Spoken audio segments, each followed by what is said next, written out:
dhawaaqay inuu cafiyay dhammaanba lacagihii deynta ahaa ee uu ku lahaa dalka Soomaaliya. wasaaradda caafimaadka ee dowladda Soomaaliya oo shaacisay in dalka loo soo iibiyay shaybaarka lagu ogaado caabuqa COVID-19. wasiirka wasaaradda amniga ee dowladda Soomaaliya oo beeniyay in ciidamo ka tirsan dowladda la duldhigay hoyga uu magaalada Muqdisho ka degan yahay madaxweynihii hore ee Soomaaliya Sheekh Shariif Sheekh Axmed. waa imisa tirada dadka Soomaaliyeed ee xanuunka coronavirus-ka ugu geeriyooday qaaradda Yurub.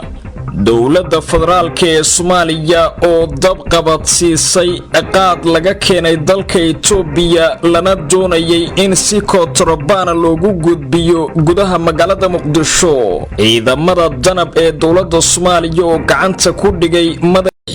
guud ee canshuuraadka ururka Al-Shabaab. akhbaaraadka dibadda aan idiin soo gudbin doonana waxaa ka mid ah dowladda Turkiga oo 70 sano kadib shaacisay khasaaraha iyo faa'iidooyinka ay kala kulantay ururka gaashaanbuurta NATO iyo dagaal qarsoodiya oo ka dhex bilowday dalalka Mareykanka iyo Shiinaha. bangiga horumarinta ee qaaradda Afrika ayaa ku dhawaaqay inuu cafiyay dhammaanba lacagihii deynta ahaa ee uu ku lahaa dalka Soomaaliya, waxaana sidaasi xaqiijiyay wasiirka wasaaradda maaliyadda ee dowladda Soomaaliya. wasiirka maaliyadda ee dowladda federaalka ee Soomaaliya Dr. Cabdiraxmaan Ducaale Beyle ayaa waxa uu sheegay in dowladda Soomaaliya ay aad ugu faraxsan isla markaana ay ummadda Soomaaliyeed ugu hambalyeynayso dadaal dheer kadib in bangiga horumarinta ee qaaradda Afrika uu cafiyay deyntii uu ku lahaa dalka Soomaaliya. qoraalka uu soo saaray wasiirka maaliyadda ee dowladda Soomaaliya ayuu ku sheegay in warbixinta ay soo saareen bangiga horumarinta ee qaaradda Afrika inay cadeynayso isbeddelka muuqda ee aan ka samaynay ayuu yiri hagaajinta hanaanka maamulka iyo maaliyadda dhaqaalaha ee dalka Soomaaliya. wasiirka maaliyadda ayaa dhanka kale xusay in dowladda iyo shacabkaba ay ka go'an tahay in la sii wado dadaalada isbeddelka iyo horumarinta dhaqaalaha ee wadanka Soomaaliya. waxaana Beyle uu mahadcelin u jeediyay saaxiibada caalamka ee taageera wadanka Soomaaliya, si gaar ah buu yiri dowladda Britain iyo midowga Yurub oo garab buuxan ugu siiyay in deyntan uu naga cafiyo bangiga horumarinta ee qaaradda Afrika. madaxweynaha bangigaasi horumarinta ee qaaradda Afrika Akinwumi Adesina ayaa xustay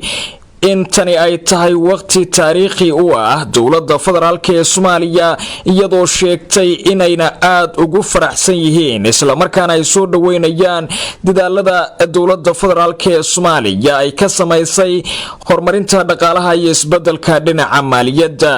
waxay hadalkeeda ku sheegtay in waqtigan la taagan yahay uu Soomaaliya uu yahay mid u jahaynaya dhinaca horumarka, isla markaana isbeddelada socda ay ka turjumayaan sida dalka uu ugu sii leexanayo dhinaca horumarka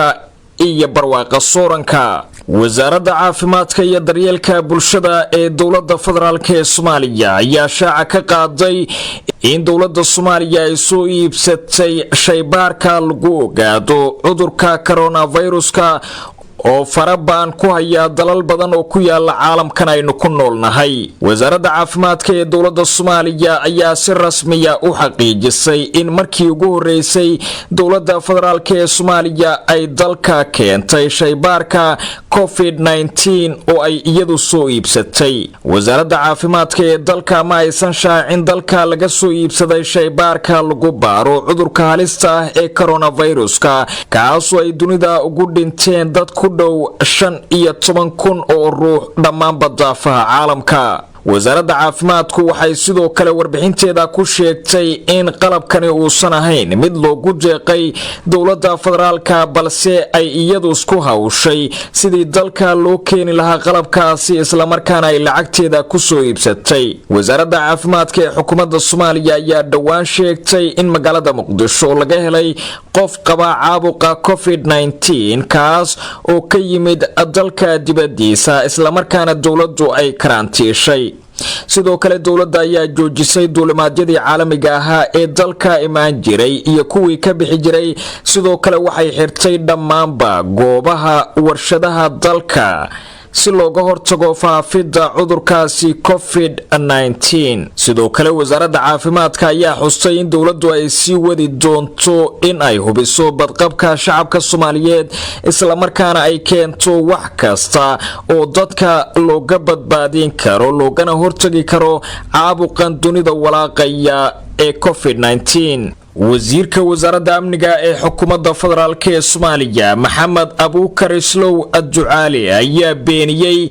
warar soo baxayay oo sheegayay in dowladda Soomaaliya ay ciidamo dul dhigtay hoyga uu madaxweynihii hore ee Soomaaliya Sheekh Shariif Sheekh Axmed ka degan yahay magaalada Muqdisho ee xarunta wadanka Soomaaliya qoraal uu wasiirka wasaaradda amniga ee dowladda Soomaaliya soo dhigay bartiisa xiriirka bulshada ayuu ku sheegay in wararkaasi ay faafinayaan rag mas'uuliyad sheeganaya oo ujeedkoodu yahay in ay colaad iyo fidno ka abuuraan gudaha magaalada Muqdisho ma jiro ciidan dowladeed oo la dul dhigay ama weerar ku ah madaxweynihii hore ee dalka Soomaaliya Sheekh Shariif Sheekh Axmed oo naga wada mudan dhammaanteen ixtiraam waxaan cadeynaynaa inay wararkaasi yihiin been abuur aan sal iyo raad atoona lahayn oo ay wadaan dad ujeedkoodu yahay inay fidna ka abuuraan gudaha dalka Soomaaliya waxaan ugu baaqayaa Soomaalida iyo gaar ahaan dadka mas'uuliyiinta ah in ay iska hubiyaan wararka ay bulshada la wadaagayaan ee keeni kara kicinta colaadeed iyo amni darro laga abuuro dalka ayuu yiri wasiirka wasaaradda amniga ee xukuumadda Soomaaliya hadalka wasiirka amniga ee dowladda Soomaaliya ayaa ku soo beegmay iyadoo madasha xisbiyada qaran ee dalka war-saxaafadeed ay soo saareen ay ku dhaleeceeyeen isku day u muuqday weerar gaadma oo ciidamo hubaysan oo ka tirsan kuwa dowladda Soomaaliya ay sida ay sheegeen ku hareereeyeen hoyga uu degan yahay gudoomiyaha madasha xisbiyada qaran ee dalka Sheekh Shariif Sheekh Axmed isla markaana ku dhow aeroboortka magaalada Muqdisho war-saxaafadeedka ka soo baxay madasha xisbiyada qaran ayaana lagu sheegay in talaabada dowladda ujeedka laga lahaa ay ahayd in la abuuro xasilooni darro iyo qalaalaaso cusub oo la gelinayo magaalada Muqdisho iyadoo dowladdu sii wada isku day ay ku qalqalgelinayso amniga madaxdii hore ee dalka kuwaas oo ay sheegeen inay soo socdeen muddooyinkii la soo dhaafay arinta ku saabsan ciidamadaasi ayaa muddooyinkii aynu soo dhaafnay si weyn looga hadalhayay baraha bulshada iyadoo qaar ka mid ah xildhibaanada mucaaridka sida Mahad Salaad iyo Axmed Macalin Fiqi ay barahooda bulshada ku baahiyeen in ciidamadaasi dowladda Soomaaliya ay dul dhigtay hoyga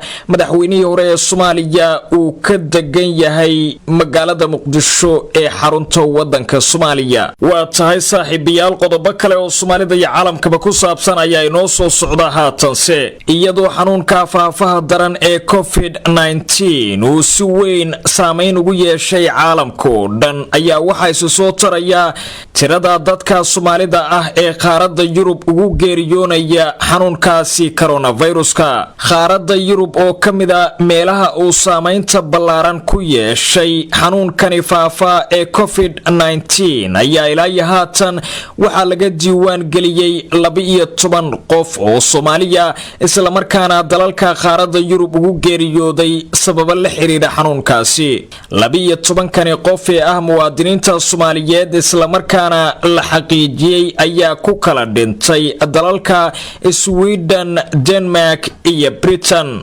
wasaaradda caafimaadka ee dalka Sweden ayaa xaqiijisay in dadka ilaa haatan u geeriyooday xanuunkaasi ay ka mid yihiin 6 qof oo ka soo jeeda dalka Soomaaliya sidoo kale wadanka Denmark ayaa la sheegay in dadka ilaa haatan geerida lagu hubsaday ee xanuunkaasi in ay ku jiraan 3 qof oo u dhalatay wadanka Soomaaliya Ingiriiska ayaa sidoo kale ay ku geeriyoodeen muwaadiniin Soomaaliyeed oo gaaraya ilaa 3 ruux kuwaas oo ka mid yahay laacib hore oo kubadda cagta ah bariq ayaana waxa uu ku noolaa magaalada London ee xarunta dalka Britain tan iyo markii uu howlgabka ka noqday ciyaaraha waxa uu ahaa nin aad ula socday arrimaha kubadda cagta ee caalamka iyo Soomaaliya waxaana jira warar kale oo sheegaya in ay jiraan dad kale oo u dhashay Soomaaliya isla markaana dalalka qaaradda Yurub ugu geeriyooday xanuunkaasi inkastoo aan ilaa haatan si rasmi ah loo xaqiijin. haddaba iyadoo bulshada Soomaaliyeed ay aad ugu badan yihiin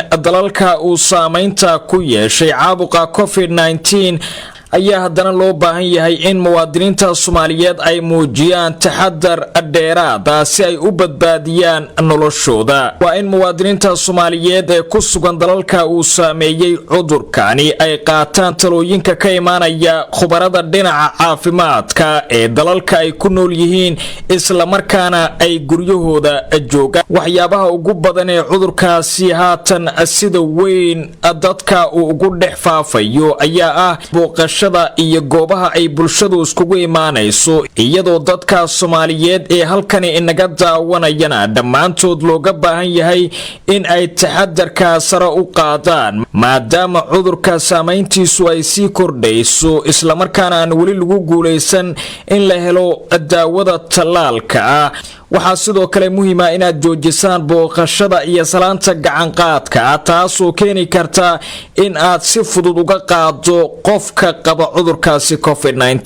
ciidanka ammaanka garoonka aadan cadde ee magaalada Muqdisho ayaa qabtay qaad la doonayay in si kontrabaan loogu soo geliyo gudaha magaalada Muqdisho kaasoo laga keenay dalka Itoobiya. taliyaha booliiska garoonka aadan Cabdulle Cismaan ee magaalada Muqdisho ayaa faahfaahin ka bixiyay qaadkani laga keenay dalka Itoobiya iyo sida ay ku qabteen isla markaana ay uga hor istaageen inuu u gudbo gudaha magaalada caasimadda ah ee Muqdisho. waxa uu sheegay in qaadkani uu ka koobnaa dhowr boorso isla markaana lagu soo qariyay waxyaabo aan laga shakinaynin si loogu iibiyo gudaha magaalada Muqdisho. wasiirka wasaaradda gaadiidka xukuumadda federaalka ee Soomaaliya ayaa amray in la gubo qaadka la isku dayay in sifo sharciga ka baxsan loo soo galiyo magaalada Muqdisho sida uu warbaahinta u xaqiijiyay wasiirka wasaaradda gaadiidka iyo duulimaadka dowladda Soomaaliya Maxamed Cabdullaahi Salaad Omar.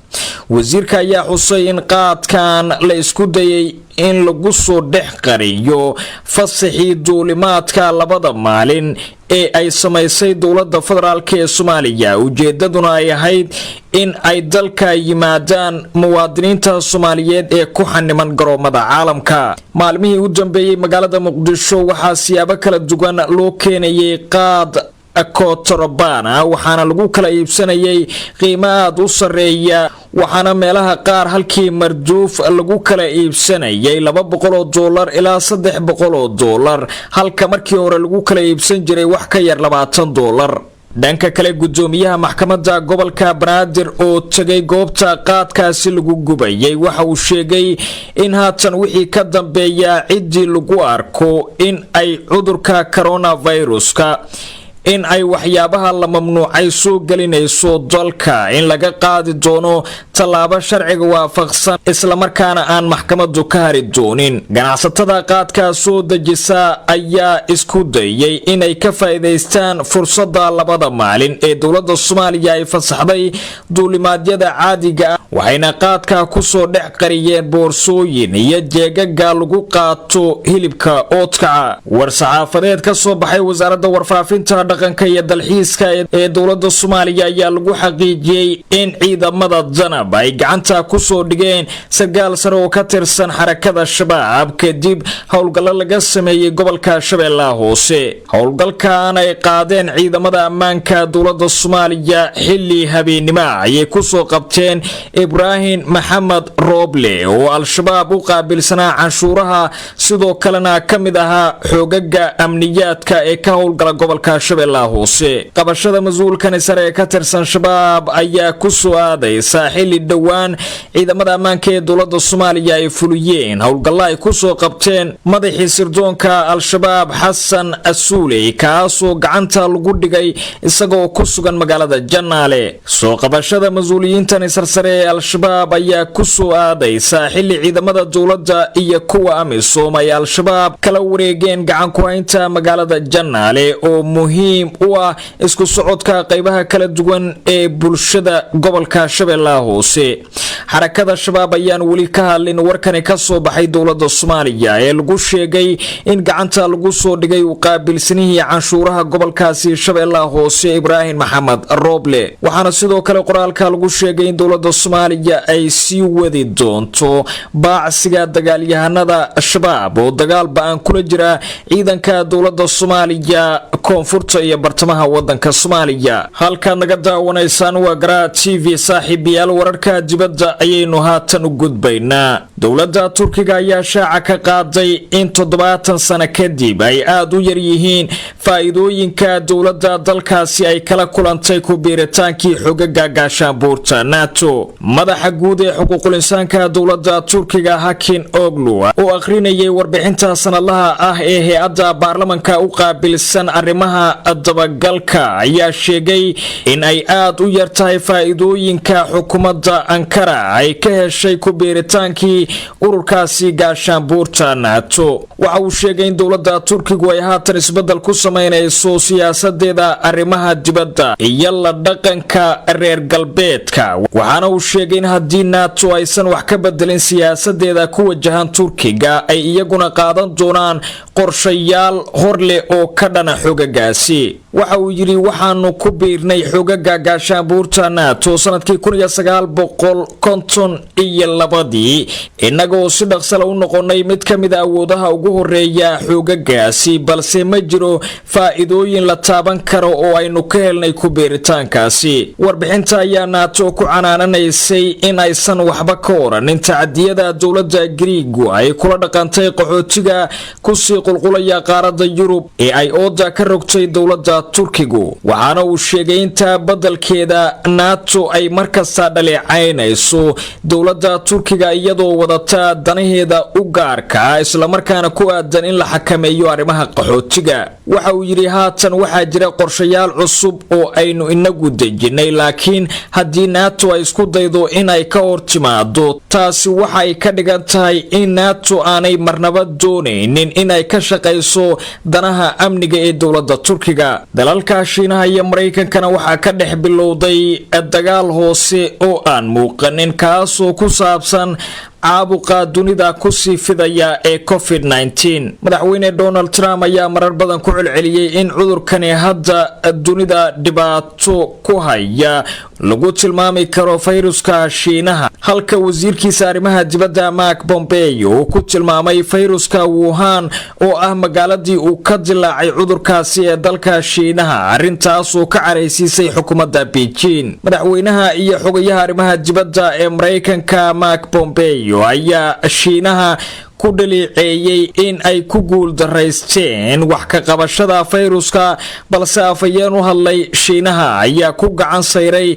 eedeymahaasi ka soo yeeray Mareykanka. baraha bulshada ee dalka Shiinaha waxaa aad loogu dhex wadaa in fayruska corona ay dalkaasi geeyeen militariga Mareykanka, waana arrin aad u xoogaysatay maalmihii la soo dhaafay. saynisyahanada caalamka waxay sheegeen in fayruskani uu yahay mid dabiici ah oo iska bilowday, laakiin dowladda Shiinaha ayaan sidaasi aaminsanayn, iyadoo aaminsan in Mareykanku uu soo qaaday dagaal uu dhulka ku gelinayo dhaqaalaha dowladda Shiinaha isla markaana uu beeray fayruskaasi. dagaalka labada dhinac ma ahan oo kaliya mid ku eg dhanka afka ee waxaa jira waxyaabo kale oo aad muhiim u ah isla markaana dunida ka qarsoon kana dhex socda labada dal.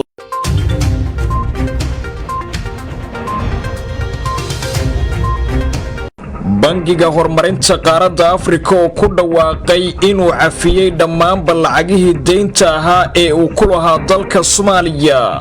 wasaaradda caafimaadka ee dowladda Soomaaliya oo shaacisay in dalka loo soo iibiyay shaybaarka lagu ogaado caabuqa COVID-19. wasiirka wasaaradda amniga ee dowladda Soomaaliya oo beeniyay in ciidamo ka tirsan dowladda la duldhigay hoyga uu magaalada Muqdisho ka degan yahay madaxweynihii hore ee Soomaaliya Sheekh Shariif Sheekh Axmed. waa imisa tirada dadka Soomaaliyeed ee xanuunka coronavirus ugu geeriyooday qaaradda Yurub. dowladda federaalka ee Soomaaliya oo dab qabadsiisay qaad laga keenay dalka Itoobiya lana doonayay in si kontrabaan loogu gudbiyo gudaha magaalada Muqdisho. ciidamada danab ee dowladda Soomaaliya oo gacanta ku dhigay madaxii guud ee canshuuraadka ururka Al-Shabaab. akhbaaraadka dibadda aan idiin soo gudbin doonana waxaa ka mid ah dowladda Turkiga oo 70 sano kadib shaacisay khasaaraha iyo faa'iidooyinka ay kala kulantay ururka gaashaanbuurta NATO iyo dagaal qarsoodiya oo ka dhex bilowday dalalka Mareykanka iyo Shiinaha. bangiga horumarinta ee qaaradda Afrika ayaa ku dhawaaqay inuu cafiyay dhammaanba lacagihii deynta ahaa ee uu ku lahaa dalka Soomaaliya, waxaana sidaasi xaqiijiyay wasiirka wasaaradda maaliyadda ee dowladda Soomaaliya. wasiirka maaliyadda ee dowladda federaalka ee Soomaaliya Dr. Cabdiraxmaan Ducaale Bayle ayaa waxa uu sheegay in dowladda Soomaaliya ay aad ugu faraxsan tahay isla markaana ay ummadda Soomaaliyeed ugu hambalyeynayso dadaal dheer kadib in bangiga horumarinta ee qaaradda Afrika uu cafiyay deyntii uu ku lahaa dalka Soomaaliya. qoraalka uu soo saaray wasiirka maaliyadda ee dowladda Soomaaliya ayuu ku sheegay in warbixinta ay soo saareen bangiga horumarinta ee qaaradda Afrika inay cadeynayso isbeddelka muuqda ee aan ka samaynay ayuu yiri hagaajinta hanaanka maamulka iyo maaliyadda dhaqaalaha ee dalka Soomaaliya. wasiirka maaliyadda ayaa dhanka kale xusay in dowladda iyo shacabkaba ay ka go'an tahay in la sii wado dadaalada isbeddelka iyo horumarinta dhaqaalaha ee wadanka Soomaaliya. waxaana Bayle uu mahadcelin u jeediyay saaxiibada caalamka ee taageera wadanka Soomaaliya, si gaar ah buu yiri dowladda Britain iyo midowga Yurub oo garab buuxan ugu siiyay in deyntan uu naga cafiyo bangiga horumarinta ee qaaradda Afrika. madaxweynaha bangigaasi horumarinta ee qaaradda Afrika Akinwumi Adesina ayaa xustay in tani ay tahay waqti taariikhi u ah dowladda federaalka ee Soomaaliya, iyadoo sheegtay inayna aad ugu faraxsan yihiin isla markaana ay soo dhaweynayaan dadaalada dowladda federaalka ee Soomaaliya ay ka samaysay horumarinta dhaqaalaha iyo isbeddelka dhinaca maaliyadda.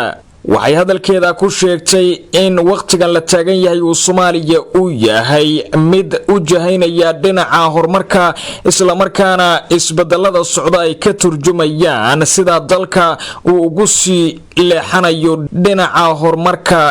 iyo barwaaqo sooranka. wasaaradda caafimaadka iyo daryeelka bulshada ee dowladda federaalka ee Soomaaliya ayaa shaaca ka qaaday in dowladda Soomaaliya ay soo iibsatay shaybaarka lagu ogaado cudurka coronaviruska oo farabaan ku haya dalal badan oo ku yaala caalamkan aynu ku noolnahay. wasaaradda caafimaadka ee dowladda Soomaaliya ayaa si rasmi ah u xaqiijisay in markii ugu horeysay dowladda federaalka ee Soomaaliya ay dalka keentay shaybaarka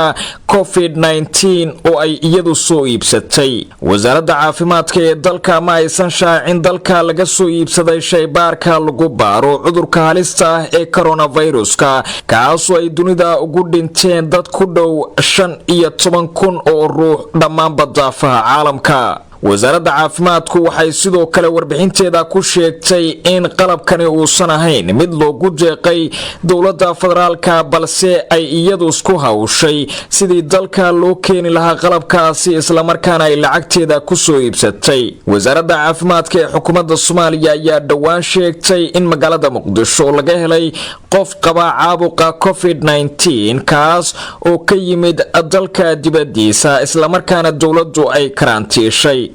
sidoo kale dowladda ayaa joojisay duulimaadyadii caalamiga ahaa ee dalka imaan jiray iyo kuwii ka bixi jiray. sidoo kale waxay xirtay dhammaanba goobaha warshadaha dalka si looga hortago faafidda cudurkaasi COVID-19. sidoo kale wasaaradda caafimaadka ayaa xustay in dowladdu ay sii wadi doonto in ay hubiso badqabka shacabka Soomaaliyeed isla markaana ay keento wax kasta oo dadka looga badbaadin karo loogana hortagi karo caabuqan dunida walaaqaya ee COVID-19. wasiirka wasaaradda amniga ee xukuumadda federaalka ee Soomaaliya Maxamed Abuukar Islow Ducaale ayaa beeniyay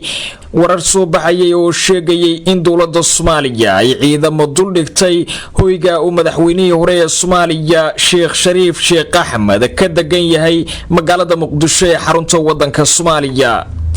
qoraal uu wasiirka wasaaradda amniga ee dowladda Soomaaliya soo dhigay bartiisa xiriirka bulshada ayuu ku sheegay in wararkaasi ay faafinayaan rag mas'uuliyad sheeganaya oo ujeedkoodu yahay in ay colaad iyo fidno ka abuuraan gudaha magaalada Muqdisho. ma jiro ciidan dowladeed oo la dul dhigay ama weerar ku ah madaxweynihii hore ee dalka Soomaaliya Sheekh Shariif Sheekh Axmed oo naga wada mudan dhammaanteen ixtiraam. waxaan cadeynaynaa inay wararkaasi yihiin been abuur aan sal iyo raad atoona lahayn oo ay wadaan dad ujeedkoodu yahay inay fidna ka abuuraan gudaha dalka Soomaaliya. waxaan ugu baaqayaa Soomaalida iyo gaar ahaan dadka mas'uuliyiinta ah in ay iska hubiyaan wararka ay bulshada la wadaagayaan ee keeni kara kicinta colaadeed iyo amni darro laga abuuro dalka, ayuu yiri wasiirka wasaaradda amniga ee xukuumadda Soomaaliya. hadalka wasiirka amniga ee dowladda Soomaaliya ayaa ku soo beegmay iyadoo madasha xisbiyada qaran ee dalka war-saxaafadeed ay soo saareen ay ku dhaleeceeyeen isku day u muuqday weerar gaadma oo ciidamo hubaysan oo ka tirsan kuwa dowladda Soomaaliya ay sida ay sheegeen ku hareereeyeen hoyga uu degan yahay gudoomiyaha madasha xisbiyada qaran ee dalka Sheekh Shariif Sheekh Axmed isla markaana ku dhow aeroboortka magaalada Muqdisho. war-saxaafadeedka ka soo baxay madasha xisbiyada qaran ayaana lagu sheegay in talaabada dowladda ujeedka laga lahaa ay ahayd in la abuuro xasilooni darro iyo qalalaasa cusub oo la gelinayo magaalada Muqdisho, iyadoo dowladdu sii wada isku daya ay ku qalqalgelinayso amniga madaxdii hore ee dalka kuwaasoo ay sheegeen inay soo socdeen muddooyinkii la soo dhaafay. arrinta ku saabsan ciidamadaasi ayaa muddooyinkii aynu soo dhaafnay si weyn looga hadalhayay baraha bulshada, iyadoo qaar ka mid ah xildhibaanada mucaaridka sida Mahad Salaad iyo Axmed Macalin Fiqi ay barahooda bulshada ku baahiyeen in ciidamadaasi dowladda Soomaaliya ay dul dhigtay hoyga madaxweynihii hore ee Soomaaliya uu ka degan yahay magaalada Muqdisho ee xarunta wadanka Soomaaliya. waa tahay saaxiibayaal, qodobo kale oo Soomaalida iyo caalamkaba ku saabsan ayaa inoo soo socda haatanse, iyadoo xanuunka faafaha daran ee COVID-19 uu si weyn saameyn ugu yeeshay caalamka oo dhan ayaa waxaa isu soo taraya tirada dadka Soomaalida ah ee qaaradda Yurub ugu geeriyoonaya xanuunkaasi coronaviruska. qaaradda Yurub oo ka mid ah meelaha uu saameynta ballaaran ku yeeshay xanuunkani faafa ee COVID-19 ayaa ilaa haatan waxaa laga diiwaan geliyay 12 qof oo Soomaaliya isla markaana dalalka qaaradda Yurub ugu geeriyooday sababo la xiriira xanuunkaasi. 12 qof ee ah muwaadiniinta Soomaaliyeed isla markaana la xaqiijiyay ayaa ku kala dhintay dalalka Sweden, Denmark iyo Britain. wasaaradda caafimaadka ee dalka Sweden ayaa xaqiijisay in dadka ilaa haatan u geeriyooday xanuunkaasi ay ka mid yihiin 6 qof oo ka soo jeeda dalka Soomaaliya. sidoo kale wadanka Denmark ayaa la sheegay in dadka ilaa haatan geerida lagu hubsaday ee xanuunkaasi in ay ku jiraan 3 qof oo u dhalatay wadanka Soomaaliya. Ingiriiska ayaa sidoo kale ay ku geeriyoodeen muwaadiniin Soomaaliyeed oo gaaraya ilaa 3 ruux kuwaasoo ka mid yahay laacib hore oo kubadda cagta ah. bariiq ayaana waxa uu ku noolaa magaalada London ee xarunta dalka Britain tan iyo markii uu howlgabka ka noqday ciyaaraha. waxa uu ahaa nin aad ula socday arrimaha kubadda cagta ee caalamka iyo Soomaaliya. waxaana jira warar kale oo sheegaya in ay jiraan dad kale oo u dhashay Soomaaliya isla markaana dalalka qaaradda Yurub ugu geeriyooday xanuunkaasi inkastoo aan ilaa haatan si rasmi ah loo xaqiijin. haddaba iyadoo bulshada Soomaaliyeed ay aad ugu badan yihiin dalalka uu saameynta ku yeeshay caabuqa COVID-19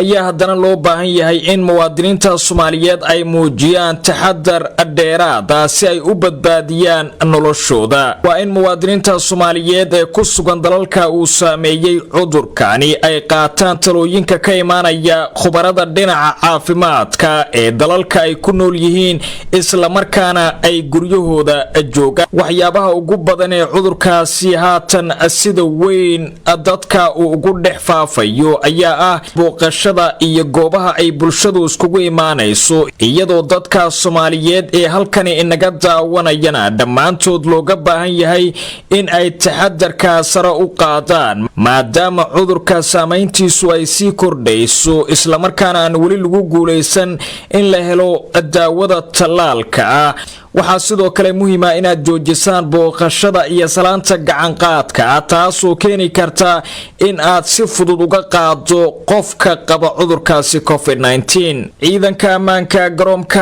Aadan Cadde ee magaalada Muqdisho ayaa qabtay qaad la doonayay in si kontrabaan loogu soo geliyo gudaha magaalada Muqdisho kaasoo laga keenay dalka Itoobiya. taliyaha booliiska garoonka Aadan Cabdulle Cismaan ee magaalada Muqdisho ayaa faahfaahin ka bixiyay qaadkani laga keenay dalka Itoobiya iyo sida ay ku qabteen, isla markaana ay uga hor istaageen inuu u gudbo gudaha magaalada caasimadda ah ee Muqdisho. waxa uu sheegay in qaadkani uu ka koobnaa dhowr boorso, isla markaana lagu soo qariyay waxyaabo aan laga shakinaynin si loogu iibiyo gudaha magaalada Muqdisho. wasiirka wasaaradda gaadiidka xukuumadda federaalka ee Soomaaliya ayaa amray in la gubo qaadka la isku dayay in sifo sharciga ka baxsan loo soo galiyo magaalada Muqdisho, sida uu warbaahinta u xaqiijiyay wasiirka wasaaradda gaadiidka iyo duulimaadka dowladda Soomaaliya Maxamed Cabdullaahi Salaad Omar.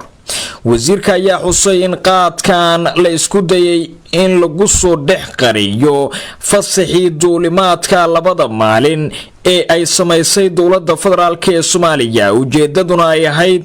in ay dalka yimaadaan muwaadiniinta Soomaaliyeed ee ku xaniman garoomada caalamka. maalmihii u dambeeyay magaalada Muqdisho waxaa siyaabo kala duwan loo keenayay qaad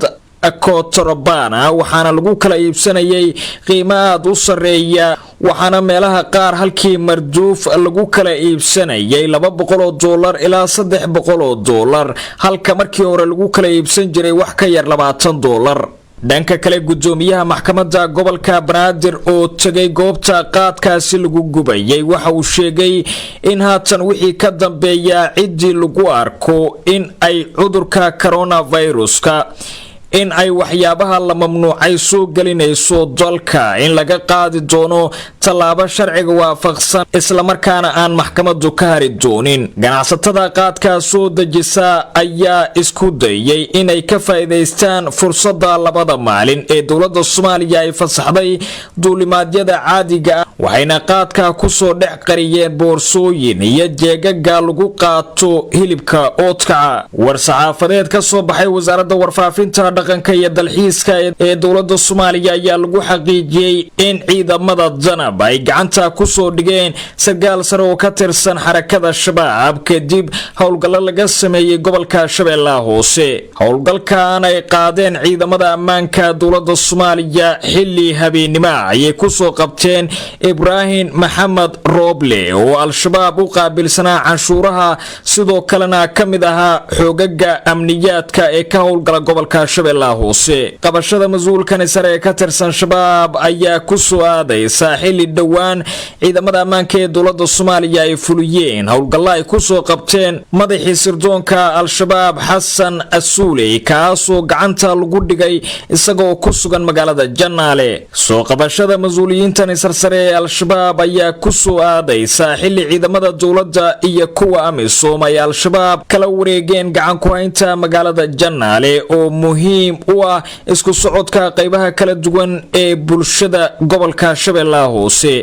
xarakada Shabaab ayaan weli ka hadlin warkani ka soo baxay dowladda Soomaaliya ee lagu sheegay in gacanta lagu soo dhigay u qaabilsanihii canshuuraha gobolkaasi Shabeellaha Hoose Ibrahim Maxamed Roble. waxaana sidoo kale qoraalka lagu sheegay in dowladda Soomaaliya ay sii wadi doonto baacsiga dagaalyahanada Shabaab oo dagaal ba'an kula jira ciidanka dowladda Soomaaliya koonfurta iyo bartamaha wadanka Soomaaliya. halka naga daawanaysaan waa Garaa TV saaxiibayaal wararka dibadda ayaynu haatan u gudbaynaa. dowladda Turkiga ayaa shaaca ka qaaday in 70 sano kadib ay aad u yar yihiin faa'iidooyinka dowladda dalkaasi ay kala kulantay ku biiritaankii xogaga gaashaanbuurta NATO. madaxa guud ee xuquuqul insaanka dowladda Turkiga Hakan Oglu oo akhrinayay warbixinta sanadlaha ah ee hay'adda baarlamaanka u qaabilsan arrimaha dabagalka ayaa sheegay in ay aad u yar tahay faa'iidooyinka xukuumadda Ankara ay ka heshay ku biiritaankii ururkaasi gaashaanbuurta NATO. waxa uu sheegay in dowladda Turkigu ay haatan isbedel ku sameynayso siyaasadeeda arrimaha dibadda iyo la dhaqanka reer galbeedka. waxaana uu sheegay in haddii NATO aysan wax ka bedelin siyaasadeeda ku wajahan Turkiga ay iyaguna qaadan doonaan qorshayaal horle oo ka dhana xogagaasi. waxa uu yiri waxaanu ku biirnay xogaga gaashaanbuurta NATO sanadkii 1952 inagoo si dhaqso u noqonay mid ka mid awoodaha ugu horeeya xogagaasi, balse ma jiro faa'iidooyin la taaban karo oo aynu ka helnay ku biiritaankaasi. warbixinta ayaa NATO ku canaananaysay in aysan waxba ka oranin tacadiyada dowladda Giriigu ay kula dhaqantay qaxootiga ku sii qulqulaya qaaradda Yurub ee ay ooda ka rogtay dowladda Turkigu. waxaana uu sheegay inta badalkeeda NATO ay markasta dhaleecaynayso dowladda Turkiga iyadoo wadata danaheeda u gaarka isla markaana ku aadan in la xakameeyo arrimaha qaxootiga. waxa uu yiri haatan waxaa jira qorshayaal cusub oo aynu inagu dejinay, laakiin haddii NATO ay isku daydo in ay ka hortimaado taasi waxay ka dhigan tahay in NATO aanay marnaba doonaynin in ay ka shaqayso danaha amniga ee dowladda Turkiga. dalalka Shiinaha iyo Mareykankana waxaa ka dhex bilowday dagaal hoose oo aan muuqanin kaasoo ku saabsan caabuqa dunida ku sii fidaya ee COVID-19. madaxweyne Donald Trump ayaa marar badan ku celceliyay in cudurkani hadda dunida dhibaato ku haya lagu tilmaami karo fayruska Shiinaha, halka wasiirkiisa arrimaha dibadda Mark Pompeo uu ku tilmaamay fayruska Wuhan oo ah magaaladii uu ka dilaacay cudurkaasi ee dalka Shiinaha, arrintaas oo ka careysiisay xukuumadda Beijing. madaxweynaha iyo xogayaha arrimaha dibadda ee Mareykanka Mark Pompeo ayaa Shiinaha ku dhaliceeyay in ay ku guul daraysteen wax ka qabashada fayruska, balse afayeen u hadlay Shiinaha ayaa ku gacan sayray eedeymahaasi ka soo yeeray Mareykanka. baraha bulshada ee dalka Shiinaha waxaa aad loogu dhex wadaa in fayruska corona ay dalkaasi geeyeen militariga Mareykanka, waana arrin aad u xoogaysatay maalmihii la soo dhaafay. saynisyahanada caalamka waxay sheegeen in fayruskani uu yahay mid dabiici ah oo iska bilowday, laakiin dowladda Shiinaha ayaan sidaasi aaminsanayn, iyadoo aaminsan in Mareykanku uu soo qaaday dagaal uu dhulka ku gelinayo dhaqaalaha dowladda Shiinaha isla markaana uu beeray fayruskaasi. dagaalka labada dhinac ma ahan oo kaliya mid ku eg dhanka afka ee waxaa jira waxyaabo kale oo aad muhiim u ah isla markaana dunida ka qarsoon kana dhex socda labada dal.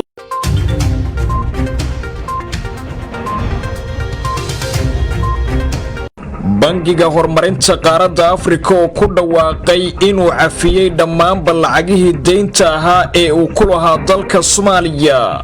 wasaaradda caafimaadka ee dowladda Soomaaliya oo shaacisay in dalka loo soo iibiyay shaybaarka lagu ogaado caabuqa COVID-19. wasiirka wasaaradda amniga ee dowladda Soomaaliya oo beeniyay in ciidamo ka tirsan dowladda la duldhigay hoyga uu magaalada Muqdisho ka degan yahay madaxweynihii hore ee Soomaaliya Sheekh Shariif Sheekh Axmed.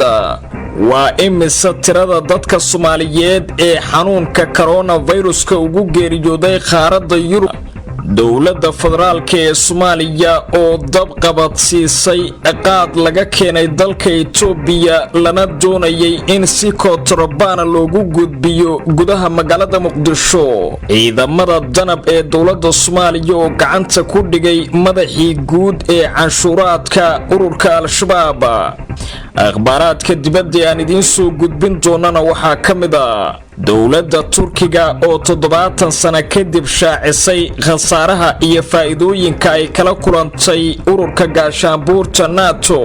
iyo dagaal qarsoodiya oo ka dhex bilowday dalalka Mareykanka iyo Shiinaha. Bangiga horumarinta ee qaaradda Afrika ayaa ku dhawaaqay inuu cafiyay dhammaanba lacagihii deynta ahaa ee uu ku lahaa dalka Soomaaliya, waxaana sidaasi xaqiijiyay wasiirka wasaaradda maaliyadda ee dowladda Soomaaliya. wasiirka maaliyadda ee dowladda federaalka ee Soomaaliya Dr. Cabdiraxmaan Ducaale Bayle ayaa waxa uu sheegay in dowladda Soomaaliya ay aad ugu faraxsan tahay isla markaana ay ummadda Soomaaliyeed ugu hambalyeynayso dadaal dheer kadib in bangiga horumarinta ee qaaradda Afrika uu cafiyay deyntii uu ku lahaa dalka Soomaaliya. qoraalka uu soo saaray wasiirka maaliyadda ee dowladda Soomaaliya ayuu ku sheegay in warbixinta ay soo saareen bangiga horumarinta ee qaaradda Afrika inay cadeynayso isbeddelka muuqda ee aan ka samaynay ayuu yiri hagaajinta hanaanka maamulka iyo maaliyadda dhaqaalaha ee dalka Soomaaliya. wasiirka maaliyadda ayaa dhanka kale xusay in dowladda iyo shacabkaba ay ka go'an tahay in la sii wado dadaalada isbeddelka iyo horumarinta dhaqaalaha ee wadanka Soomaaliya. waxaana Bayle uu mahadcelin u jeediyay saaxiibada caalamka ee taageera wadanka Soomaaliya, si gaar ah buu yiri dowladda Britain iyo midowga Yurub oo garab buuxan ugu siiyay in deyntan uu naga cafiyo bangiga horumarinta ee qaaradda Afrika. madaxweynaha bangigaasi horumarinta ee qaaradda Afrika Akinwumi Adesina ayaa xustay in tani ay tahay waqti taariikhi u ah dowladda federaalka ee Soomaaliya, iyadoo sheegtay inayna aad ugu faraxsan yihiin isla markaana ay soo dhaweynayaan dadaalada dowladda federaalka ee Soomaaliya ay ka samaysay horumarinta dhaqaalaha iyo isbeddelka dhinaca maaliyadda. waxay hadalkeeda ku sheegtay in waqtigan la taagan yahay uu Soomaaliya uu yahay mid u jahaynaya dhinaca horumarka isla markaana isbedelada socda ay ka turjumayaan sida dalka uu ugu sii leexanayo dhinaca horumarka iyo barwaaqa sooranka. wasaaradda caafimaadka iyo daryeelka bulshada ee dowladda federaalka ee Soomaaliya ayaa shaaca ka qaaday in dowladda Soomaaliya ay soo iibsatay shaybaarka lagu ogaado cudurka coronaviruska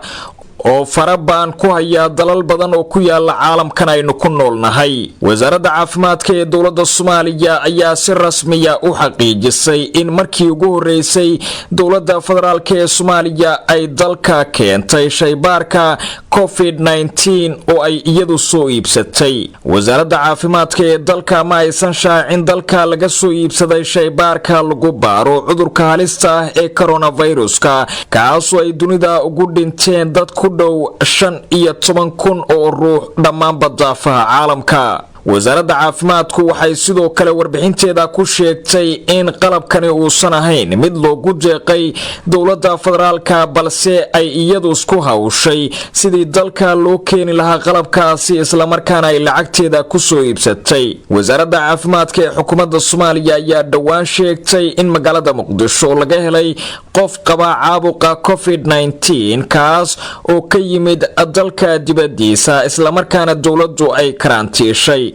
sidoo kale dowladda ayaa joojisay duulimaadyadii caalamiga ahaa ee dalka imaan jiray iyo kuwii ka bixi jiray. sidoo kale waxay xirtay dhammaanba goobaha warshadaha dalka si looga hortago faafidda cudurkaasi COVID-19. sidoo kale wasaaradda caafimaadka ayaa xustay in dowladdu ay sii wadi doonto in ay hubiso badqabka shacabka Soomaaliyeed isla markaana ay keento wax kasta oo dadka looga badbaadin karo loogana hortagi karo caabuqan dunida walaaqaya ee COVID-19. wasiirka wasaaradda amniga ee xukuumadda federaalka ee Soomaaliya Maxamed Abuukar Islow Ducaale ayaa beeniyay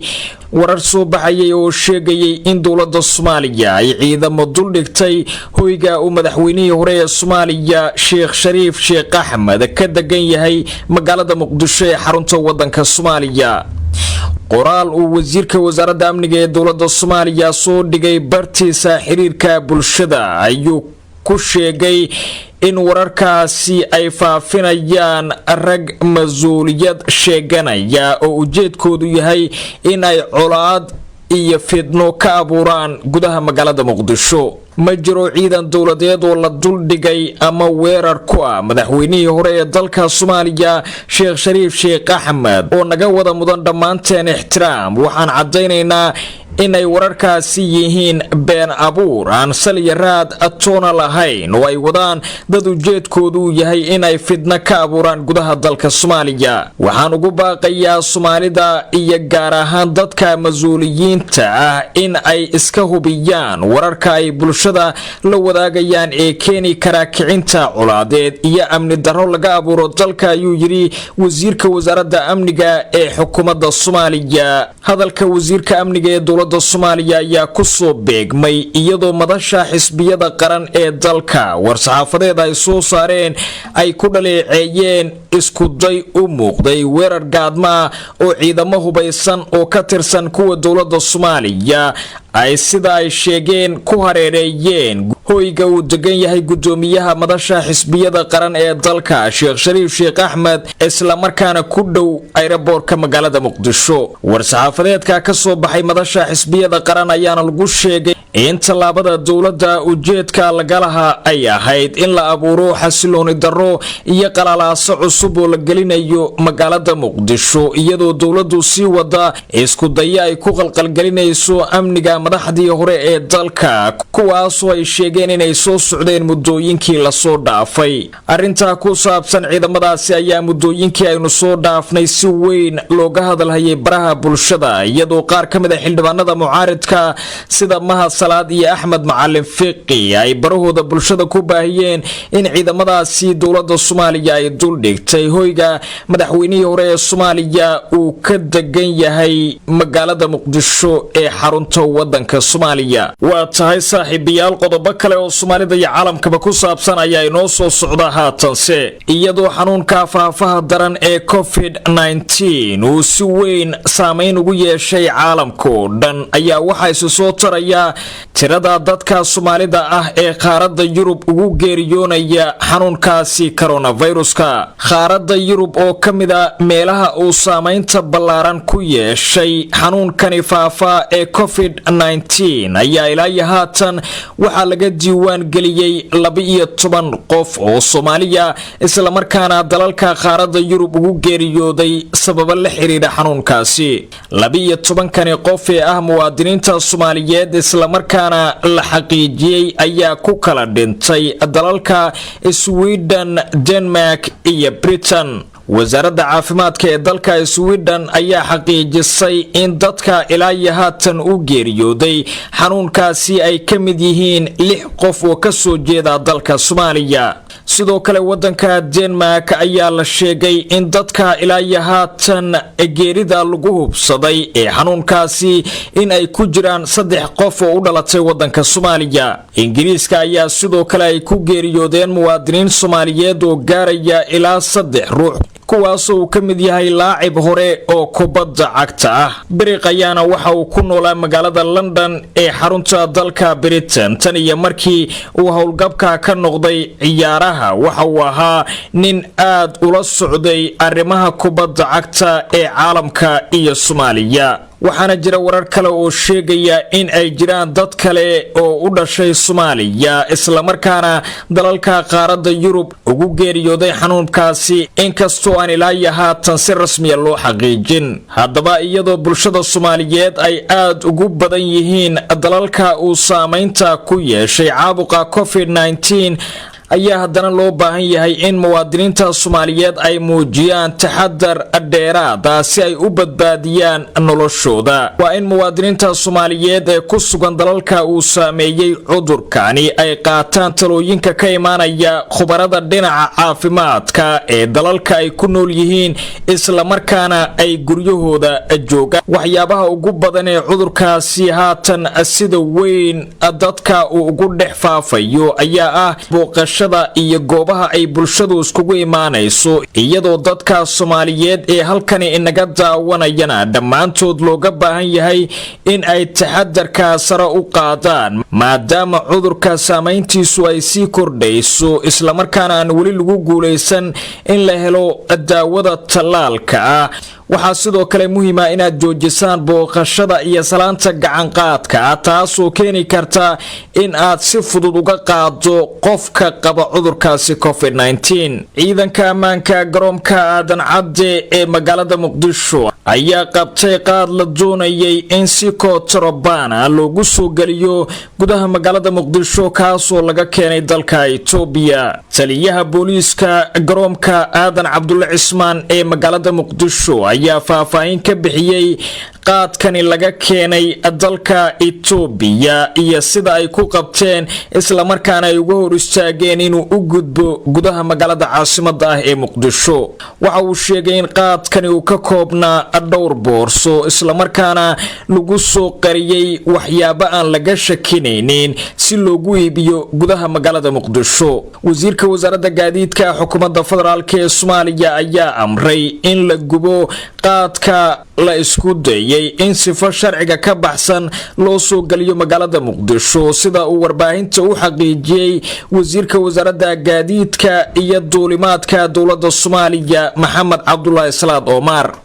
wasiirka ayaa xusay in qaadkan la isku dayay in lagu soo dhex qariyo fasaxii duulimaadka labada maalin ee ay samaysay dowladda federaalka ee Soomaaliya ujeedaduna ay ahayd in ay dalka yimaadaan muwaadiniinta Soomaaliyeed ee ku xaniman garoomada caalamka. maalmihii u dambeeyay magaalada muqdisho waxaa siyaabo kala duwan loo keenayay qaad kootarobana waxaana lagu kala iibsanayay qiimo aad u sareeya waxaana meelaha qaar halkii marduuf lagu kala iibsanayay $200 ilaa $300 halka markii hore lagu kala iibsan jiray wax ka yar $20. dhanka kale gudoomiyaha maxkamadda gobolka Banaadir oo tagay goobta qaadkaasi lagu gubayay waxa uu sheegay in haatan wixii ka dambeeya cidii lagu arko in ay cudurka coronaviruska in ay waxyaabaha la mamnuucay soo gelinayso dalka in laga qaadi doono tallaabo sharciga waafaqsan isla markaana aan maxkamadu ka hari doonin. ganacsatada qaadka soo dejisa ayaa isku dayay inay ka faa'iideystaan fursadda labada maalin ee dowladda Soomaaliya ay fasaxday duulimaadyada caadiga ah waxayna qaadka ku soo dhex qariyeen boorsooyin iyo jeegaga lagu qaato hilibka oodkaca. war-saxaafadeed ka soo baxay wasaaradda warfaafinta dhaqanka iyo dalxiiska ee dowladda Soomaaliya ayaa lagu xaqiijiyay in ciidamada danab ay gacanta ku soo dhigeen sargaal sare oo ka tirsan xarakada shabaab kadib howlgallo laga sameeyay gobolka Shabeellaha Hoose. howlgalkan ay qaadeen ciidamada ammaanka dowladda Soomaaliya xilli habeenimo ayay ku soo qabteen Ibrahim Maxamed Roble oo al-shabaab u qaabilsanaa canshuuraha sidoo kalena kamid ahaa xoogaga amniyaadka ee ka howlgala gobolka Shabeellaha Hoose. qabashada mas'uulkan sare ka tirsan shabaab ayaa ku soo aadaysa xilli dhawaan ciidamada ammaanka ee dowladda Soomaaliya ay fuliyeen howlgallo ay ku soo qabteen madaxii sirdoonka al-shabaab Xasan Asuuley kaasoo gacanta lagu dhigay isagoo ku sugan magaalada Janaale. soo qabashada mas'uuliyiintan sarsare ee al-shabaab ayaa ku soo aadaysa xilli ciidamada dowladda iyo kuwa amisom ay al-shabaab kala wareegeen gacan ku haynta magaalada Janaale oo muhiim u ah isku socodka qaybaha kala duwan ee bulshada gobolka Shabeellaha Hoose.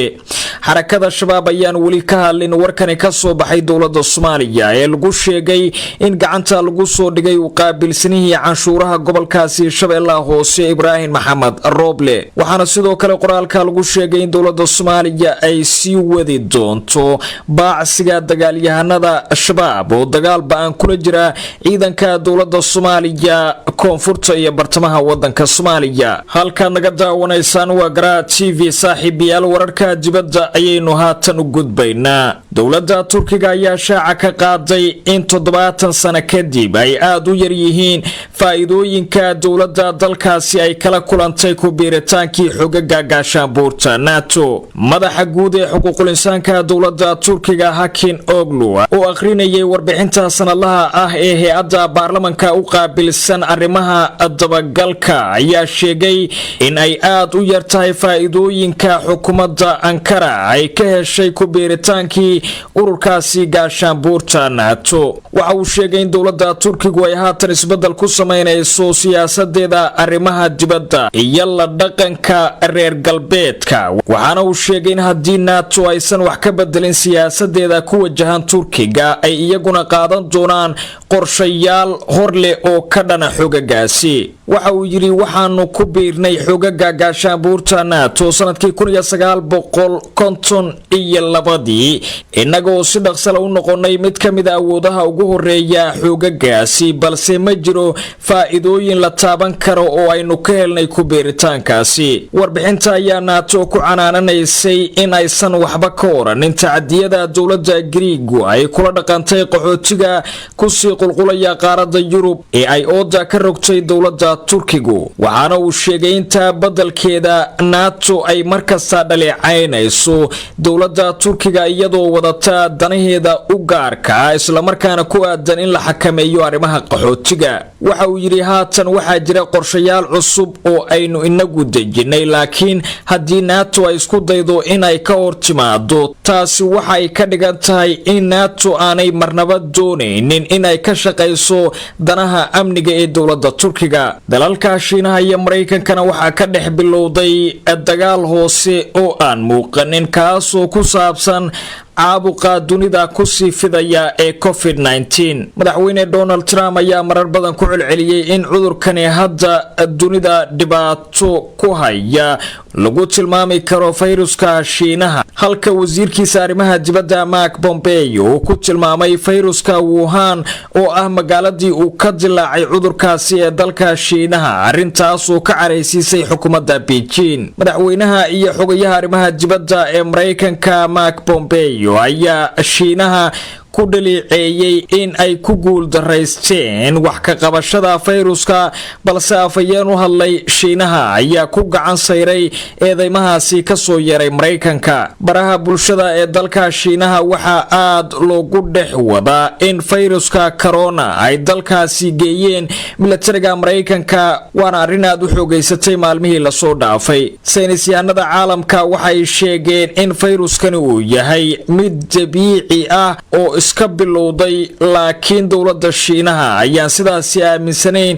iyadoo aaminsan in Mareykanku uu soo qaaday dagaal uu dhulka ku gelinayo dhaqaalaha dowladda Shiinaha isla markaana uu beeray fayruskaasi. dagaalka labada dhinac ma ahan oo kaliya mid ku eg dhanka afka ee waxaa jira